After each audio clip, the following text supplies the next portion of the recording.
Que maravilha. Né? Um prazer. Né? Eu sei que a expectativa de vocês era ver o pastor Natal, né? Mas o Natal está chegando. Essa frase ficou dúbia, viu? O Natal está chegando, né? E quando o pastor Natal chegar, eu sei que vocês vão dar continuidade. Né? Mas é uma alegria muito grande. E esse ambiente ele é muito acolhedor, né? Como a gente está dentro de uma casa, esse sentimento de estar muito próximo da família é um negócio muito forte, né? Hoje eu vim aqui, na verdade, trazer um testemunho, através da Bíblia, lógico, mas um testemunho para vocês. Eu fiquei pensando, quando conversei com o Renato, pensei assim, vou conversar com esse grupo sobre o sofrimento. Mas se a gente parar para aprofundar, quem sabe, o entendimento que a palavra de Deus traz sobre o sofrimento, eu já sei de uma coisa. Você vai sair daqui com algumas dúvidas sanadas e muitas dúvidas na sua cabeça. Tá? Porque é muito natural. Tem muita coisa que toca a sua vida e toca a minha vida que a gente não consegue uma explicação justa para aquilo. Tá? A gente não consegue racionalizar de tal forma que a gente entenda assim, ó, como se estivesse colocando dentro de uma fórmula, né? Ó, isso aqui mais isso aqui, o resultado é esse, ponto. O sofrimento não é assim.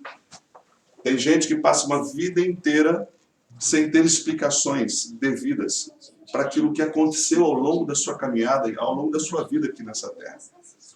Então eu escolhi falar sobre esse tema mesmo, mas eu quero trazer para vocês uma história da Bíblia envolvendo Jesus e dela, quem sabe, tirar uma perspectiva. Entende a ideia? Tá? Tirar uma perspectiva para a gente poder entender um pouquinho sobre o sofrimento. A história que eu escolhi está lá no Evangelho de João. Se você tiver uma Bíblia, pode ser smartphone, eu não sei qual que é o recurso que você usa. Evangelho de João, capítulo 21, a história que eu escolhi para a gente conversar um pouquinho hoje. Evangelho de João, capítulo 21. Essa história, contextualizando aqui, essa história acontece após a morte de Cristo. Então Jesus, aqui no capítulo 21, havia morrido na cruz, havia sido, né? Na verdade, quando você olha a estrutura da história, você encontra os apóstolos e os discípulos perdidos com a morte de Cristo. Eles estavam perdidos, por muitas razões. Quando a gente vai entendendo os evangelhos, a gente percebe o seguinte, esses 12 homens, eles acompanharam Jesus para tudo. Eles dormiam ao lado do mestre, ouviam as suas pregações, foram testemunha de muitas coisas que eles foram, tanto é que eles relatam isso. Mateus foi discípulo de Cristo, João foi o discípulo amado, é aquele que parecia o filho do trovão, mas era também aquele que reclinava a cabeça sobre o peito de Cristo, da amizade tão estreitada com o Salvador. Então você percebe que o que eles contam aqui é partindo do prisma do que eles estavam vivenciando. Eles amavam o Salvador, mas no fundo também queriam liberdade. Liberdade de toda a situação que eles estavam vivendo em Israel, na Judéia, naquele período. Só para você entender, eu sei que você já sabe, mas eu vou reforçar aqui o conceito. A Judéia, Israel, eles eram escravos de Roma, certo? O Império Romano, lembra quando você estudou o livro do Apocalipse? Né? Então o Império Romano era o império que dominava essa época e esse povo era um dos povos escravos de Roma. Eles eram subjugados. Aí você começa a entender algumas frases. Jesus prega e aí alguém chega e aborda Cristo e pergunta, Senhor, eu estou entendendo a tua pregação, o teu amor, mas me responda, o que eu faço? Estou indo para casa, indo para descansar, e aí me encontro com um soldado romano e ele me faz carregar de volta no caminho, né? Toda a mochila, todos os apetrechos dele, quer dizer, ele me obriga a fazer isso. Como eu devo proceder? E aí aquela frase que a gente conhece famosa de Cristo, que diz assim, ó, se fizerem andar uma, ande o quê? 2 milhas, ou ande 2 vezes mais, se for preciso. Jesus, ele sabia desse contexto. E ele vivia dizendo, apresentando formas de eles lidarem com isso. Né? Não era justo. Mas era um jeito que Cristo estava ensinando, era um novo caminho, um novo rumo que Cristo estava apresentando. Mas lá no coração desses homens, o sonho deles era ver Cristo como o rei daquela nação. daquela pequena nação que era escravo dos romanos. E Jesus seria um grande rei. Jesus curava, ele dava visão ao cego, ele curava o coxo, ele alimentava grandes multidões.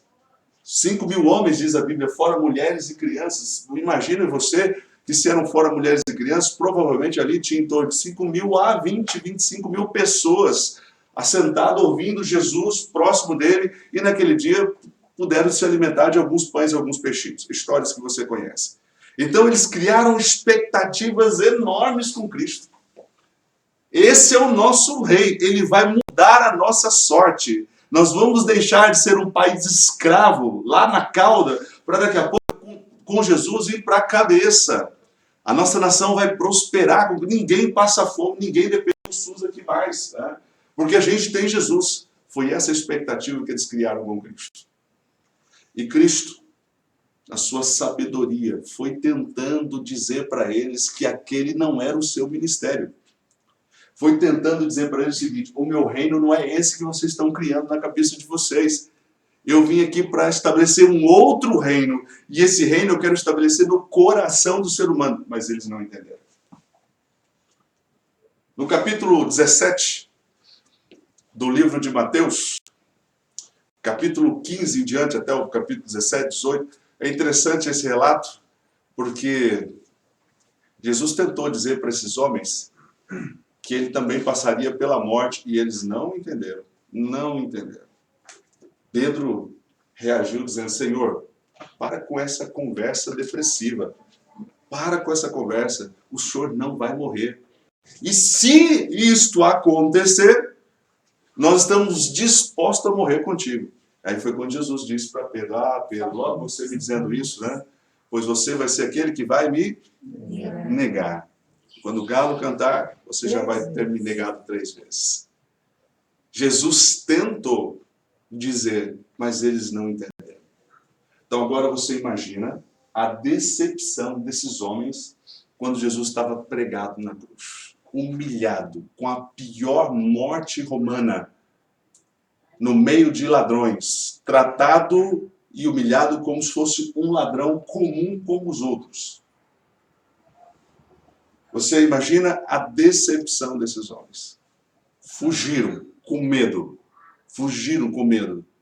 Mas era como se alguém aparecesse na vida deles. E aí você está lá construindo aquele castelo de areia, e alguém vem com a maior maldade, chuta tudo aquilo, põe tudo no chão, e daqui a pouco você fica pensando: e agora? Começo de novo? O que eu faço? E agora? Ainda sem rumo, perdido. Esse era o contexto dessa história. Então vamos ler a história agora. Capítulo 21 do Evangelho de João, o versículo 1 em diante, tem esse relato aqui que eu vou ler para vocês aqui. Depois disto, tornou Jesus a manifestar-se aos discípulos junto ao mar de Tiberíades. E foi assim que ele se manifestou. Estavam juntos Simão Pedro, Tomé, chamado Dídimo, Natanael, que era de Caná da Galileia, os 2 filhos de Zebedeus e Simão Pedro. Todos esses estavam juntos, e o versículo 3 diz assim, que Pedro convidou essa turma para fazer o quê? Pescar. Disse Pedro: vou pescar. Disseram-lhe os outros: também nós vamos contigo. Saíram, entraram no barco, e naquela noite o que aconteceu? Nada pescaram. Em primeiro lugar, eu vou dizer para você o seguinte: essa história parece que está falando de pescaria. Mas eu vou dizer que a única coisa que essa história não está falando é sobre pescaria. Mas, pastor, está ali escrito, ok. Mas olhe para essa pescaria apenas como pano de fundo. O que é que João queria nos apresentar hoje é algo muito mais importante do que pescaria. É verdade. Quem gosta de pescar aqui? Deixa eu ver quem gosta de pescar. Opa! Né? Eu confesso a vocês que assim, olha, meu sogro amava pescar.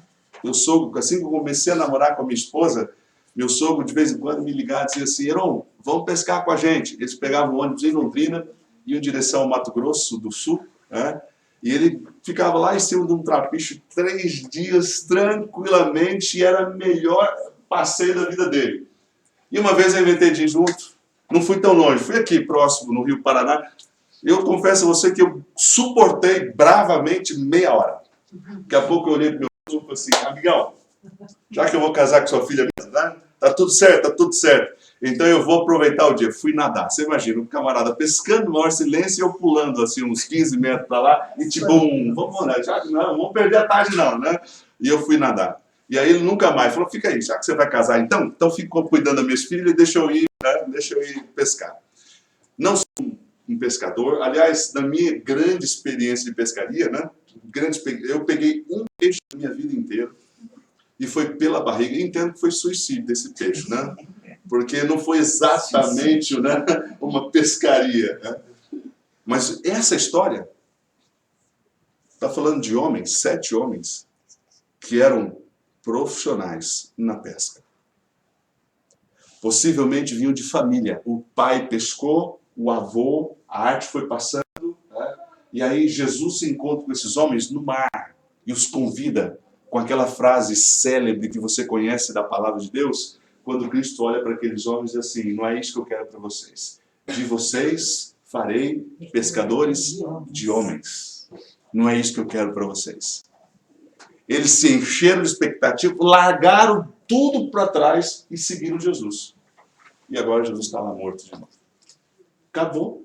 O que esses homens voltaram a fazer? Aquilo que eles mais sabiam fazer. Pescar.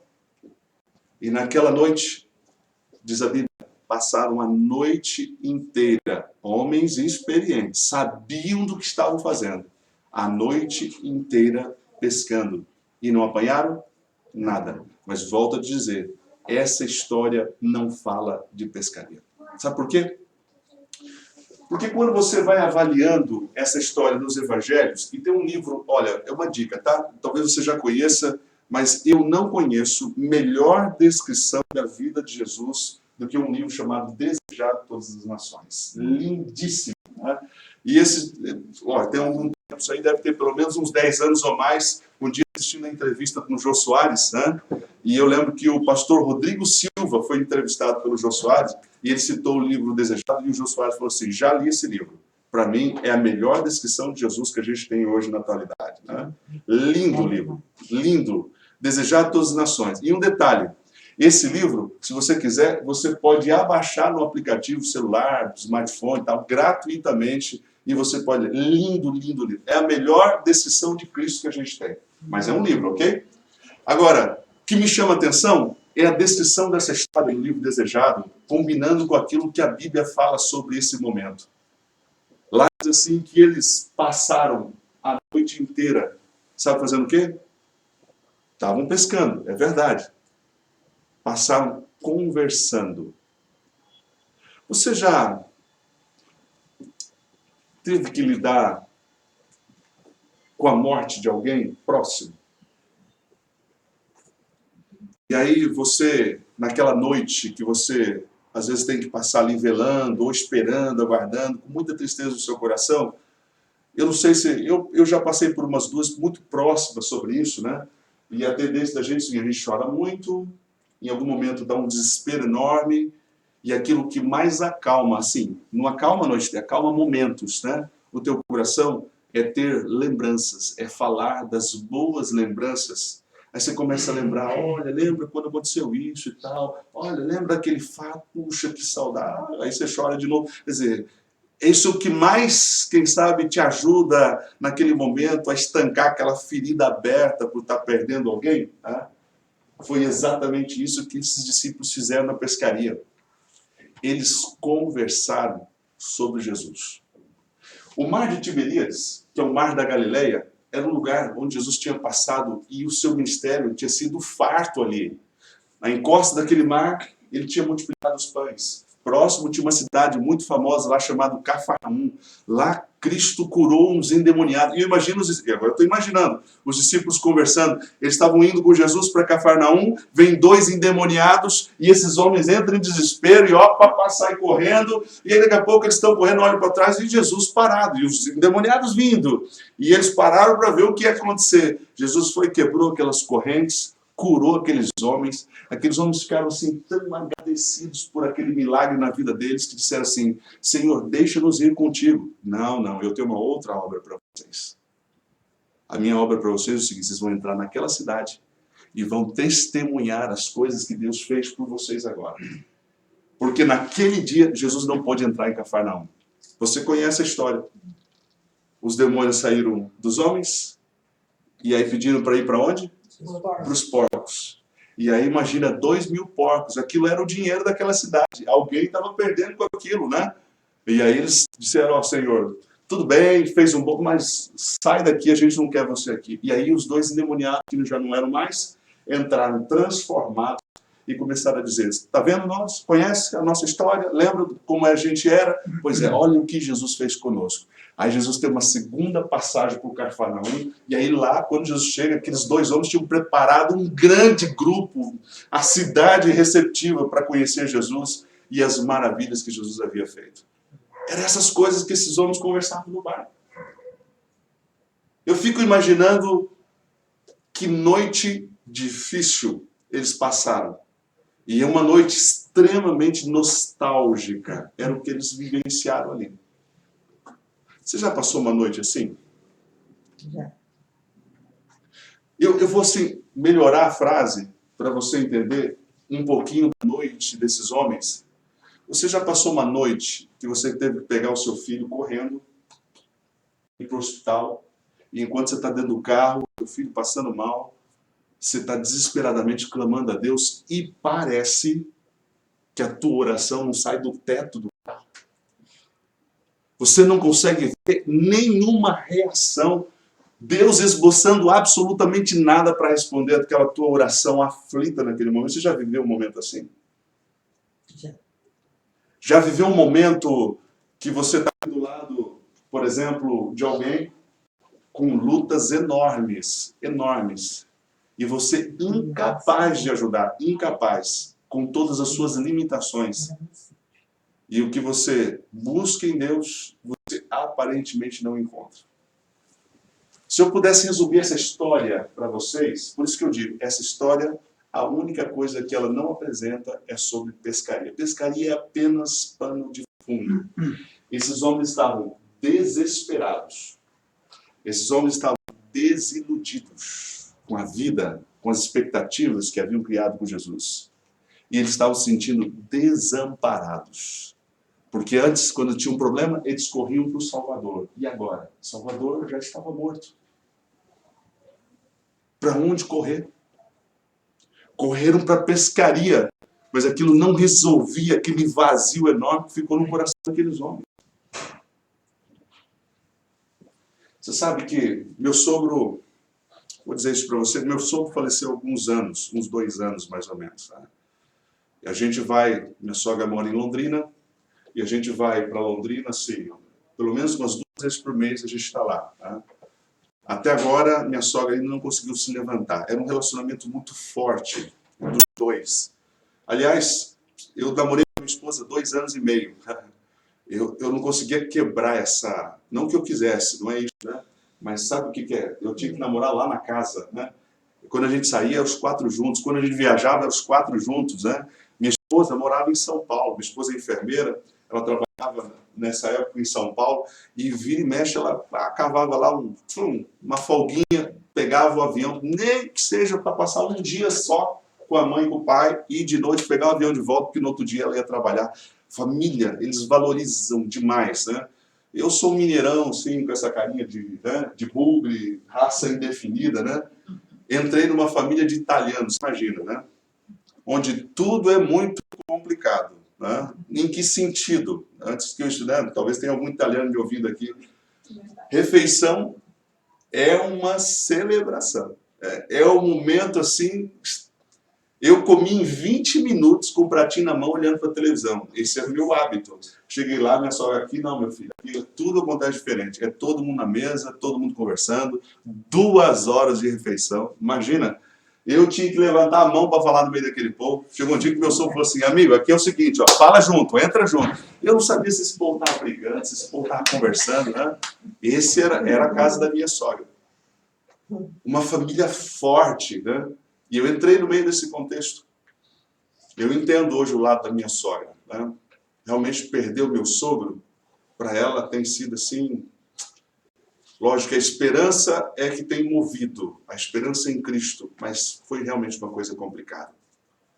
E nos últimos 15 dias de vida dele, ele foi piorando, ele descobriu um câncer de próstata, e esse câncer aparentemente foi curado, né? Fez químio, rádio e tal, acabou o câncer. Uns 5, 6 anos fazendo os exames tudo certinho, descobriu que o câncer, a célula prostática já tinha criado metástase na coluna. E aí no finalzinho da sua vida, isso foram 8 anos, né? No finalzinho da sua vida, descobriu que esse câncer tinha se alojado na cabeça. Então estava dentro do osso, né? Hospital. E aí aquilo foi crescendo e ele fez a cirurgia, ele optou por fazer. E aí quando ele fez a cirurgia, 15 dias depois ele faleceu. Mas aqueles 15 dias foram 15 dias doloridos demais. Eu larguei tudo. Eu era pastor aqui em Maringá, larguei tudo e fui para lá e fiquei 15 dias acompanhando minha esposa, minha sogra, ia para o hospital de manhã, voltava à tarde, porque estava na UTI, à noite, e aí à noite, minha esposa, quantas vezes eu me ajoelhei com minha esposa, e ela dizia assim, pelo amor de Deus, Senhor, olha, pelo amor de qualquer coisa, não deixe esse telefone tocar à noite. Foi a única coisa que ele pediu para Deus. Ela viu que o pai dela estava indo embora, mas ela só pedia assim, não deixe esse telefone tocar à noite. Que drama, que drama. Quantas vezes a gente orou assim, Senhor, cure meu sogro. Nada aconteceu. Absolutamente nada aconteceu. Eu olho para ele, e agora eu disse para você que seria um testemunho, é uma perspectiva. Eu olho para o meu sogro, e sabe o que eu imagino? Então essa é uma conclusão minha, tá? Posso estar completamente errado. Eu imagino que Deus fez o seguinte, pegou meu sogro e a família inteira junto, colocou dentro de um saco, amarrou a boca, pegou uma ripa e bateu. Bateu, bateu até destruir por completo, quebrar todos os ossos. Porque quando eu entrei na família, pensa num homem forte, bom de negócio. O que era dele era o melhor. O que era dos outros não tinha valor. Bom de negócio. Não tinha medo de absolutamente nada. Era cristão, mas tinha uma arma dentro de casa. Não tinha medo. Se ouvisse um barulho, pegava a arma e ia lá. Não tinha medo. Não tinha medo. Destemido. Mas era um cristão. Aí Deus, vendo a sinceridade daquele coração, ele disse assim, tudo bem, eu quero você para mim, mas eu quero você completamente nas minhas mãos, entregue. Aí ele pegou, colocou meu sogro dentro do saco, amarrou a boca e ó. Porque realmente foram 10 anos de muita luta. Os 4 anos que eu fui pastor aqui na Igreja Central de Maringá, esses 4 anos eu quase não tive a minha esposa lá. Minha esposa no 4º ano, eu já estava saindo da igreja. Um dia ela veio no culto no sábado de manhã, entrou, e aí alguém da recepção perguntou assim, quem que é você?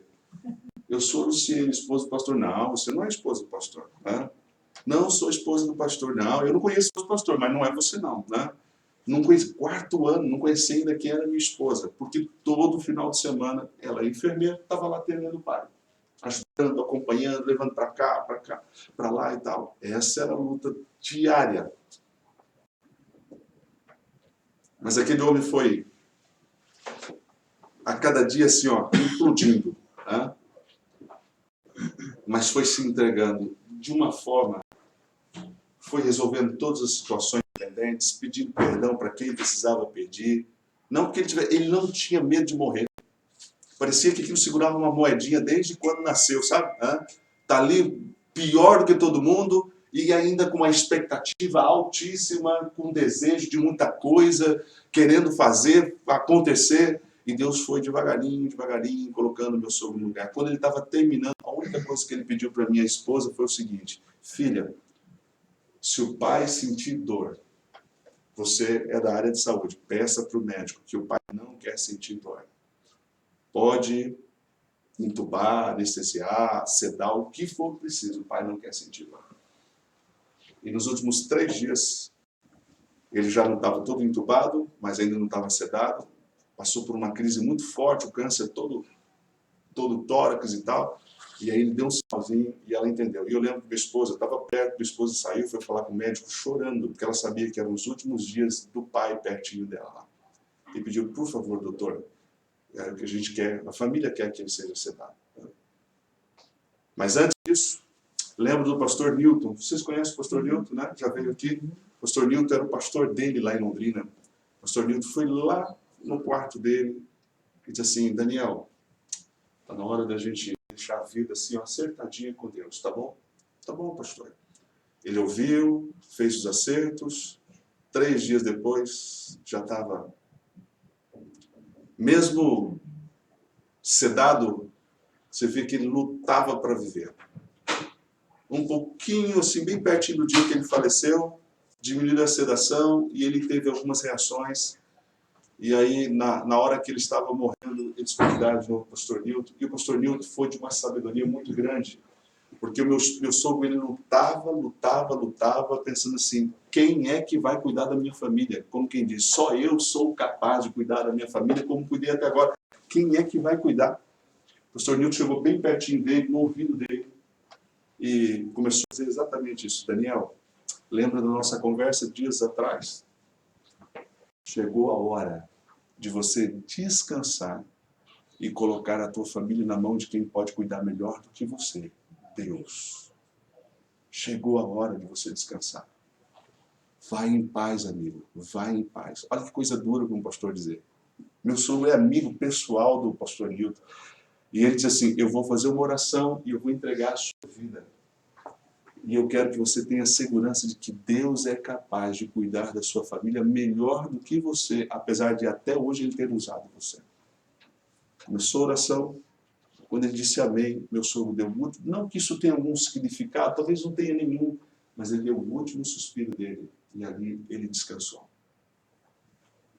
Quando eu olho para essa situação, eu fico pensando o seguinte, chega um momento que o sofrimento, ele tem um papel primordial, de colocar nossa atenção naquilo que de fato vale a pena, que é importante, essencial para a vida da gente. Chega um momento que o sofrimento está lá em Romanos capítulo 8, o versículo 32 em diante, dizendo assim, o sofrimento não é causado por Deus, mas quando ele acontece, de alguma forma ele se torna servos e serva de Deus por um propósito. Não é Deus o causador, mas eu estou sofrendo, ele se aproveita daquilo, mas aí com amor ele vem conduzindo o processo. E Cristo, Deus, é o único capaz de permitir o sofrimento na dose correta. Imagina Deus como um grande médico, que quando pega o bisturi para te cortar, ele não tem a mão trêmula, ele sabe exatamente o que está fazendo, ele sabe o exato tamanho do corte para que aquilo não seja uma maldição e sim uma grande bênção na sua vida. Deus é capaz de fazer isso. Ele não é o causador de sofrimento, mas ele é capaz de fazer isso. Eu, quando olho para a experiência do meu sogro e para essa história, eu percebo o seguinte, esses homens passaram uma noite difícil, triste, daquelas que a oração, se sentindo desiludidos, desamparados e desesperados. Mas olha o que a história diz. Eu acho e é a perspectiva de João, lembre-se disso. João estava no barco, ele estava lá no barco. É o que ele viu, que ele testemunhou. E ele diz assim, versículo 4, mas ao clarear da madrugada, estava quem na praia? Jesus. Eu acho isso extraordinário, esse texto, uma frase lindíssima aqui nesse capítulo, sabe por quê? Porque eu não consegui um monte de resposta para algumas situações como essa que eu acabei de testemunhar para você, mas eu tenho certeza plena de que em nenhum momento a gente ficou sozinho ali, apesar de se sentir sozinho. Em nenhum momento Deus permitiu a gente passar por todas essas provações assim, ó, desamparado, como um filho sem pai por perto. Todo o tempo ele estava lá. Todo o tempo ele estava lá. Jesus, ao clarear da manhã, estava na praia. Isso é João dizendo. João estava no barco, passou aquela noite difícil, daqui a pouco ele olha para a praia, vê um homem que ele não reconhece no primeiro momento, e daqui a pouco descobre que é Jesus, e é assim que ele descreve, é o jeito que ele viu. Mas amigo, O livro desejado, esse livro, ao descrever sobre esse versículo, diz assim: um solitário observador estava à praia durante toda a noite, sem perder os seus discípulos do seu olhar. Você sabe o significado disso? Um solitário observador à praia, sem perder. Olha, eu vou dizer para você que isso faz toda a diferença. Vou te dar um exemplo humano. Um exemplo humano. Há uns 14 anos atrás, eu morava em Londrina, solteiro, e eu descobri um câncer no rim. Era uma bola de 9 centímetros, que já tinha criado metástase para a região inguinal. E meus pais moravam em Cascavel, e eu pensei assim, como eu vou dar essa notícia para meu pai e para minha mãe, porque eu já sabia que eu estava sofrendo. E assim, olha, você recebe a notícia, você está com câncer, aquilo tem um impacto num primeiro momento na tua vida, que você fica atordoado, com o único pensamento rodando na sua cabeça: eu vou morrer. E às vezes não é tão grave assim, mas você fica... É um atropelamento de caminhão que você não conseguiu anotar placa, nada, você fica perdido. E eu pensando, como eu vou ligar para minha mãe e meu pai, dizer assim, olha, estou com câncer e eu não consigo passar por isso sozinho, eu vou precisar de vocês aqui. Sabe quanto tempo? 30 dias. 30 dias, enrolando e pensando, será que eu vou por aqui? Não, eu... Chegou uma hora, no desespero, não tendo saída, peguei o telefone, falei assim, mãe, tem uma notícia não muito boa e tal, só está perto do pai, estou perto do pai. E aí eu fui contando e eu vi que realmente eles foram ficando desesperados do outro lado. Resultado, em 10 dias, meus pais estavam em Londrina com mudança, com casa alugada, com tudo. Né? Porque eles vieram para me acolher naquele momento que eu precisava. Eu ia para quimioterapia, foram 2 anos e meio. Nesse período, 5 cirurgias. 2 anos e meio de quimioterapia. Eu ia, clínica Pro-Onco lá, Dr. Mário Liberati. Eu entrava lá, tomava químio e não conseguia levantar. Meu pai me pegava no colo, me levava para o carro, em vez de levar para o meu apartamento, levava para o apartamento deles, onde eles estavam morando, e eu fiquei lá durante esses quase 4 anos lá dentro do apartamento deles, e o apartamento meu alugado lá, está lá. Uma noite, o meu pai, ele imaginou que eu estava dormindo, ele passou em frente, viu tudo apagado, ele fazia isso 2, 3 vezes à noite, ele dava uma olhadinha para ver se estava tudo bem, voltava a dormir, e aí ele passou, e naquele dia eu acho que ele estava assim, bastante aflito, porque ele abaixou na minha cama, ele chegou bem pertinho do meu rosto, passou a mão assim, como quem estivesse conferindo alguma coisa, e ele imaginou que eu estava dormindo. Ele se ajoelhou na cama, meu pai é um líder de igreja há muito tempo, meu pai é cristão, quer dizer, eu nasci num lar cristão, ele tem os seus defeitos, mas eu vi que naquele momento foi um pai aflito, pedindo algo para Deus que ele nunca poderia atender. Meu pai disse aquela frasezinha que você já imagina, ele ali foi balbuciando bem baixinho, mas com a mão no meu peito, dizendo assim, meu Deus, ó, meu filho tem 25 anos, eu já vivi tudo. Deixa eu suportar tudo isso. Ele tem uma vida pela frente, sonhos, projetos. Ele está começando a vida dele. Deixa eu tomar o lugar dele. Você acha que Deus vai atender uma oração dessa? Não tem como Deus atender uma oração dessa. E ele orava em desespero ali, com a mão sobre o meu peito, e eu com o olho fechado, mas ouvindo aquele balbuciar da voz do meu pai ali, clamando, intercedendo por mim. E eu, depois, no outro dia, passei um tempo pensando naquilo, depois, no outro dia, eu fiquei pensando assim, existe sim diferença entre você enfrentar um problema sozinho e enfrentar o problema ao lado da família. Não existe diferença? Olha que marca, olha que apoio. Isso é um momento que eu tenho guardado no meu coração para o resto da minha vida. Um pai que lutou até o final, né? Até o final. Cada cirurgia ele estava lá. Né? Cada cirurgia. Eu tenho um corte que começa aqui em cima, ele vem parar na perna. Foram sequências de cirurgias para tentando limpar o caminho que o câncer, o estrago que o câncer foi fazendo. E a última cirurgia está aqui em cima, foi no baço. E aí o médico entrou no desespero, surgiu uma mancha no baço, e ele abriu e fechou, feliz, porque essa mancha, na verdade, como eu tinha feito muitas cirurgias, então criou uma aderência, colou, né? E aí era só essa manchinha, mas ele fez questão de conferir. E ó, família lá do lado. Só que meu pai não podia mudar nada, absolutamente nada. Ele era limitado. Mas a Bíblia diz que havia um solitário observador à praia que podia mudar tudo. Você pode até se sentir desamparado, mas eu vou dizer que, biblicamente, você nunca vai estar sozinho. Nunca. Nunca. Sempre vai haver um Salvador à praia. E Ele sabe o exato momento de interferir na sua vida. Ele sabe o exato momento de assumir o controle da sua vida e mudar essa sorte. Só que algo que eu vi muito do meu pai, e eu vejo assim que havia sabedoria, apesar de não reconhecer isso na minha adolescência. Às vezes eu dizia assim, pai, o senhor está sendo muito negativo, o senhor está sendo muito negativo. Né? E o pai dizia assim, Heron, olha, nem sempre as coisas vão acontecer do jeito, né? Eu lembro de uma vez ele ter aberto a Bíblia em Hebreus capítulo 11 e ter lido para mim aí o versículo 39, quando Paulo diz dos heróis da fé, mas aí chega no versículo 39 e começa a dizer assim, mas alguns esperaram a promessa e nunca receberam. Foram mortos à espada, jogados aos animais, mas não negaram a Jesus, perderam a sua vida. Então, quando você olha para essa estrutura bíblica, você percebe o seguinte, em algumas situações, o final não é uma história americana com um final feliz. Né? Nem sempre esse final é feliz, mas a grande vantagem que a Bíblia apresenta para a gente é essa, que não importa o sofrimento, tem um Deus conduzindo a sua vida.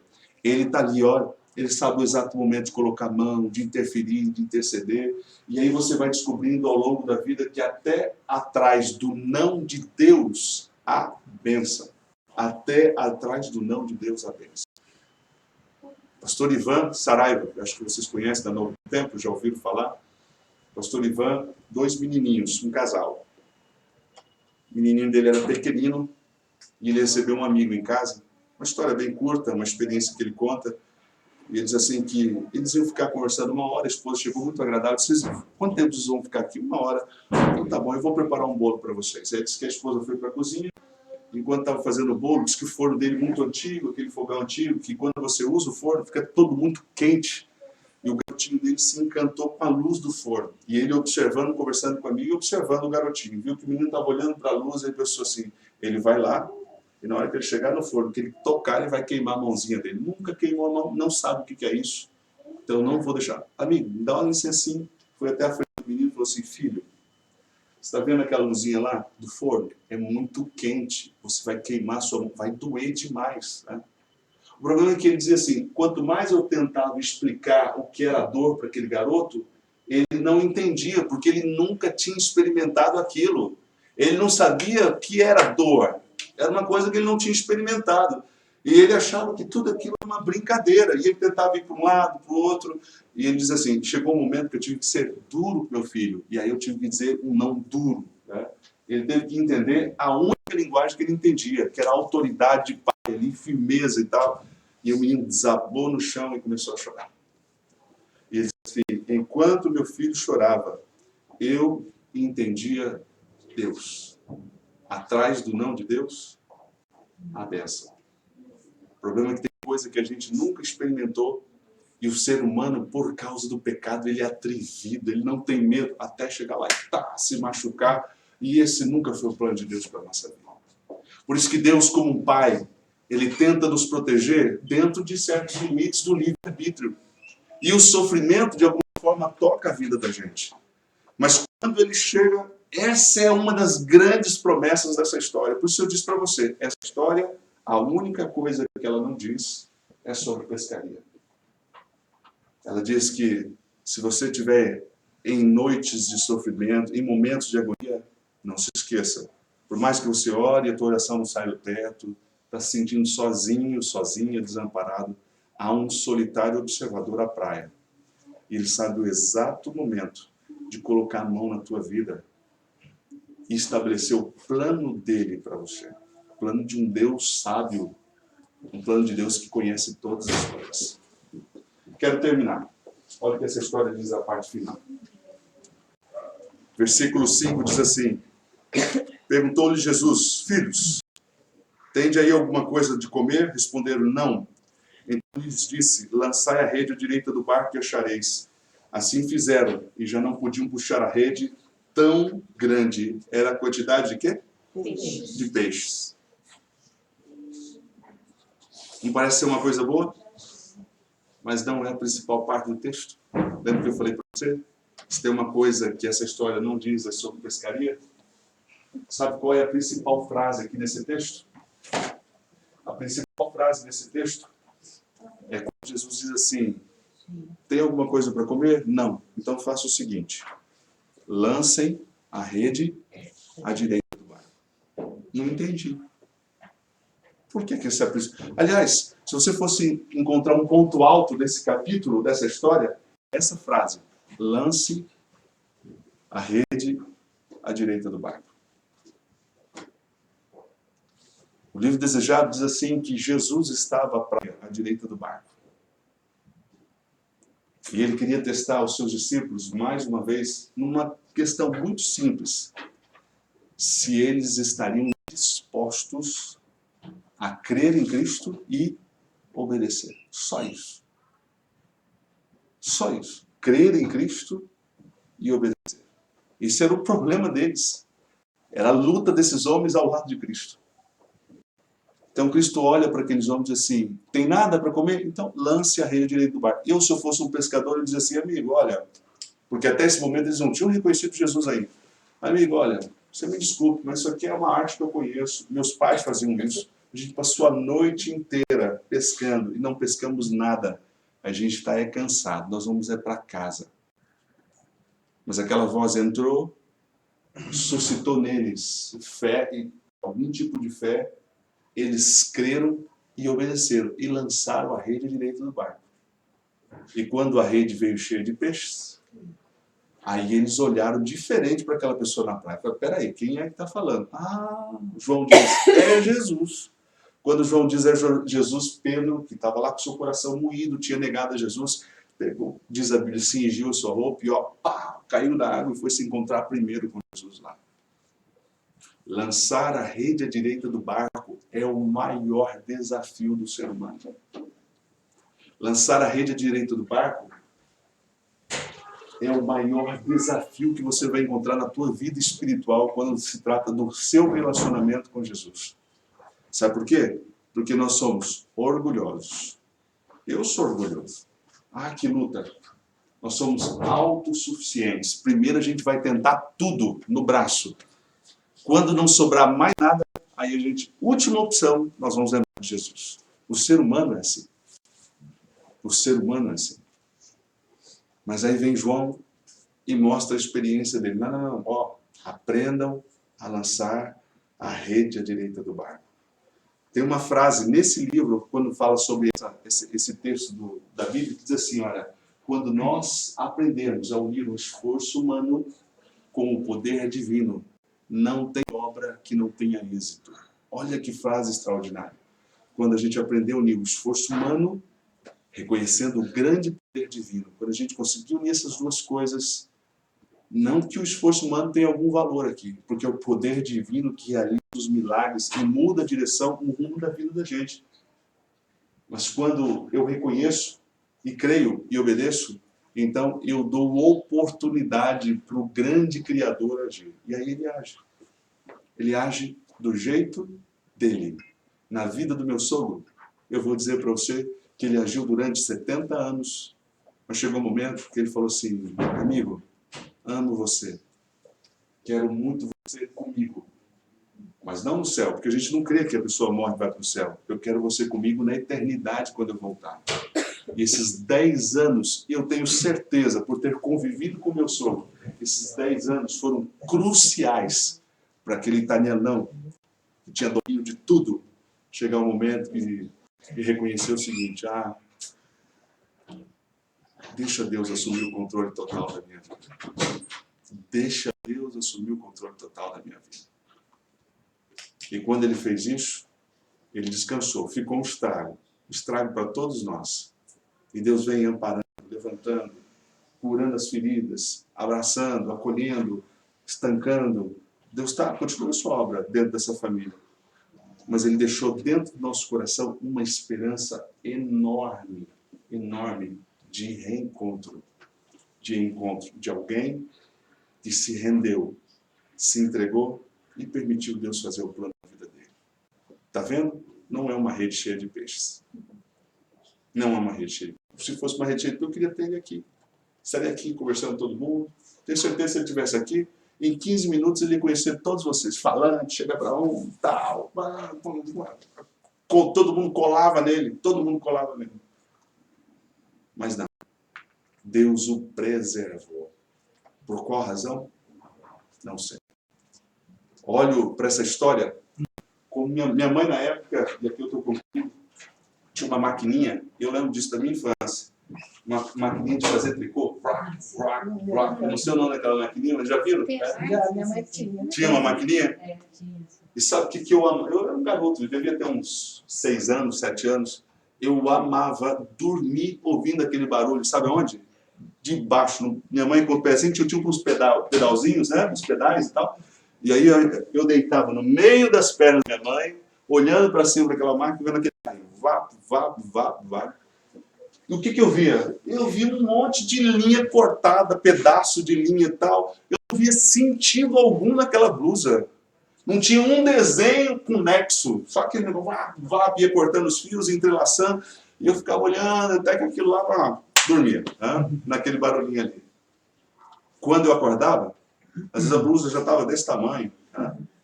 Eu acordava, saía do meio das pernas, levantava. Quando eu olhava de cima, era outra coisa. Não era aquele monte de fio, de ponta, sem sentido. Havia um desenho, uma proposta para aquela blusa, entende?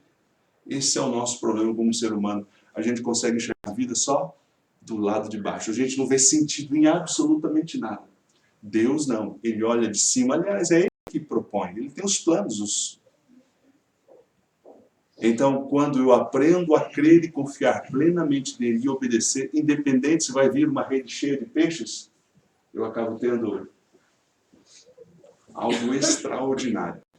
É a certeza de que não importa a situação que eu vou vivenciar, eu nunca vou estar sozinho. Sempre o meu Salvador vai estar do meu lado. E isso faz toda a diferença. Faz toda a diferença. Eu desejo a você hoje que você experimente um pouco dessa experiência. Essa é uma história. A gente podia, quem sabe, conversar sobre várias outras histórias e ver perspectivas diferentes. É apenas uma história. Mas eu quero que você volte para casa com essas duas ideias. Resumo na ópera, tá? Em primeiro lugar, vá para casa entendendo isso. Não importa o momento que você está passando agora, sozinho, você nunca vai estar. Mesmo que você queira. A única coisa que você pode fazer é não permitir ele agir sobre a sua vida, mas que ele vai estar lá, nem que seja sofrer como um pai, esperando recolher nem que sejam os cacos ao seu favor, né? Mas ele vai estar lá. Segundo, lançar a rede à direita do barco é a maior mensagem desse texto. A hora que a gente aprender a crer e obedecer, então Deus assume o controle total e aí Ele consegue conduzir você para o plano A, daquilo que Ele planejou para a tua vida de fato. Que Deus te abençoe. Que Deus cuide de cada um de vocês. Nós vamos ouvir agora uma linda